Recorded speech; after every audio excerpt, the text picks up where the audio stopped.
The AI Impact Summit being held in New Delhi has brought down many world leaders. They've come together over here to discuss the changed and changing world order in a day and age where artificial intelligence has become not just a game changer, but I'd say is part and parcel. To discuss this and more, I'm being joined by the Prime Minister of the Netherlands, Premier Dick Schoof. Thank you so much for joining me here on the network. Let's begin with the AI Summit. Your first take on how do you perceive India hosting the summit and India's future as an AI leader? Yeah, I think it's very important that India supported right at this time the AI summit. Because we have seen the announcements of AI strategy by China and by the US last summer. Very competitive, both of them. And I think it's important that other countries, and certainly also India, which is a big country with a lot of talent, specifically in high-tech, AI, etc., together with other countries, is discussing in what way we can develop AI, a responsible AI, that also is not only about profit or about control, but is really helping everybody. Right. I saw you had a quiet conversation with the Premier, with the Indian Prime Minister. What was it about? What was the focus of the conversation? How are you looking at India being a player in this global game? Well, we of course addressed a number of topics, but certainly also the relationship between Netherlands and India, and also Europe and India.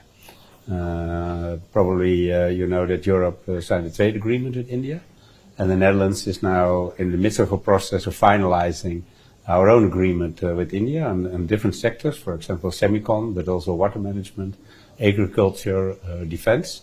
And we hope that Prime Minister Modi will be able to come to the Netherlands before summer to sign this agreement, because it will really give a new input and extra stimulus for the excellent relationships that we already have. And the Netherlands is, I think, the fourth investor in the world in India, which is, I think, is important as well.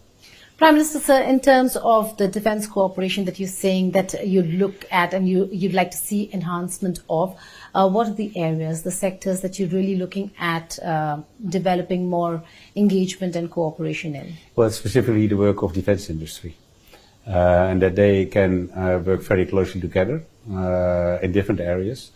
Of course, naval is important for the Netherlands, has always been. But probably also other issues, and also in relation to AI and tech, which is more and more of importance in the world of defense. Do you see the actualization and implementation of the EU FTA sooner than later? Well, India I think, EU FTA? Yeah, well, I think sooner than later, actually, because it's very important. Europe made a clear decision that we want to be less dependent from one country or one continent. So we have different trade agreements. The Commission finalized Mercosur with Latin America. Now finalized the trade agreement with India, which is very important. And I think it's the trade agreement with India is less complicated than the one with Latin America, because it's not about agriculture, beef, etc. It's always difficult in Europe. So I think it will be implemented very, very quickly. And everybody is also very putting pressure on it. I noticed that also in the regular meetings we have with European leaders. I see you spoke of dependence. So the kind of conversations European leaders are having with countries like China, India, we've heard Chancellor Merz is going to enhance cooperation with China, so on and so forth. Is it because of the weaponization of tariffs that you're seeing? Is it because of the policies that are very hardened by the Trump administration, by President Trump? The reason why you're looking at not depending on one country, but diversifying? Well, it's the whole geopolitical shift we see in the world. I mean, Europe still faces the threat of Russia. We still see the aggression war against Ukraine, which is of big importance for safety and security in Europe. We see China as a new actor in the game for already 1 or 2 decades. And we had a bipolar order, and now we have a multipolar order. In that order, you also need to rearrange your relationship with different countries and blocs around the world. And Europe wants to step up itself to reunite, specifically on economy, and also in relation to defense, but in defense very close in NATO, because we don't want to lose our very important transatlantic relationships. But meanwhile, we try to find all kinds of solutions with different countries, including China, including the US, including India. Right. How vulnerable is Europe at this juncture? We know that the changed world order again, you fought a very tough war standing with Ukraine, but today it does seem like the negotiations that are underway and Europe has to realign itself in terms of the negotiations that are underway. So how vulnerable do you think Europe is today? Well, one of the famous sayings that goes around in Europe is that we are not at war, but not at peace either. And that's because of the threat of Russia and the aggression war against Ukraine. We step up our defense. We gave also the Netherlands specifically massive support to Ukraine. We want a strong Ukraine army. At the same time, we want to put pressure on Russia as much as possible so that peace is being established in Ukraine. But at the same time, we have to build up our defense because the threat of Russia is not going away. What are the hopes of the US-mediated talks between Russia and Ukraine? Well, it's important that the US puts pressure on Russia. I think it's even more important than we do it as Europe. And there has been talks again this week, but they are talking a lot. I mean, they're all talking with Iran. They are today in Washington is also the Board of Peace around Gaza, Israel. So there's a lot going on in the world, and America has a stake in all of it. But I really sincerely hope that the pressure on Russia leads to justified peace for Ukraine. And meanwhile, Europe is playing its role, is involved, is putting pressure on all parties, except Ukraine. We are helping Ukraine. And we are also willing, we have this coalition of willing, where the Netherlands is also part of, but most European countries are willing to step up also militarily after a peace in Ukraine.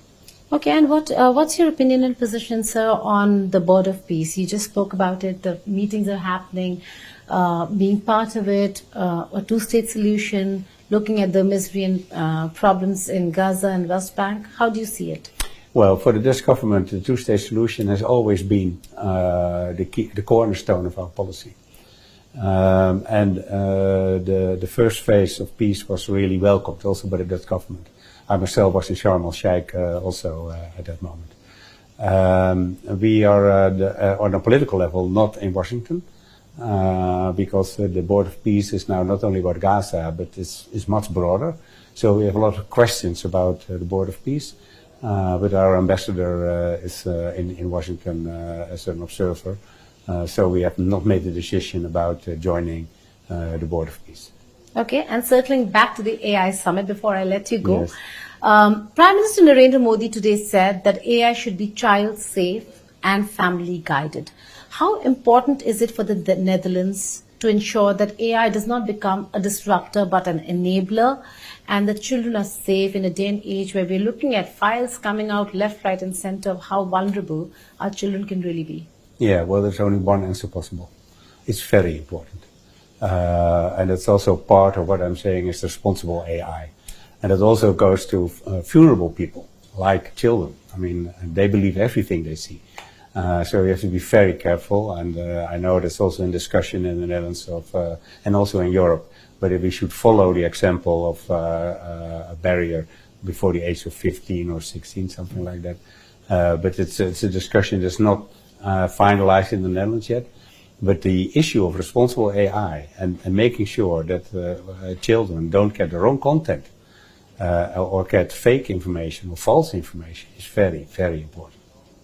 For your own domestic audience, we do know that government is shuffling a bit in the Netherlands. But are you looking at a stronger AI policy? You just said you're considering it, but a stronger policy like many other countries where they're saying there should be an age bar for what child can access and cannot access. Well, age bar is still under discussion, but we are certainly in the midst of creating our own national, international AI policy. because we very strongly believe that AI, as you mentioned earlier, a game changer.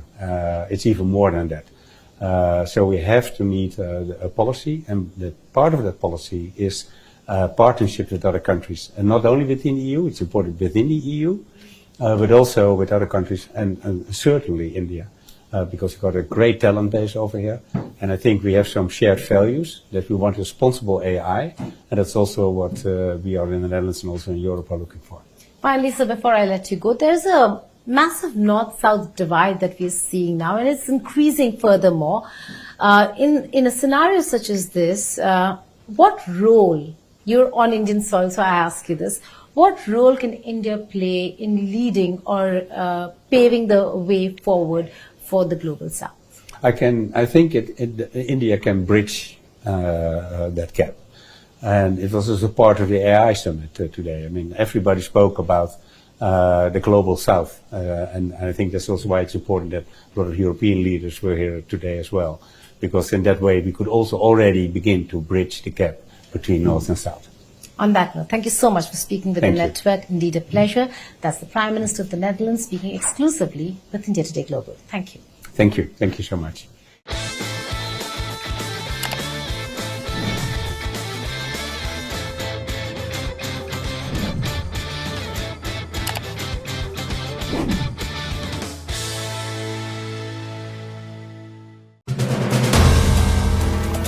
If you like the video, do like, comment, share and subscribe.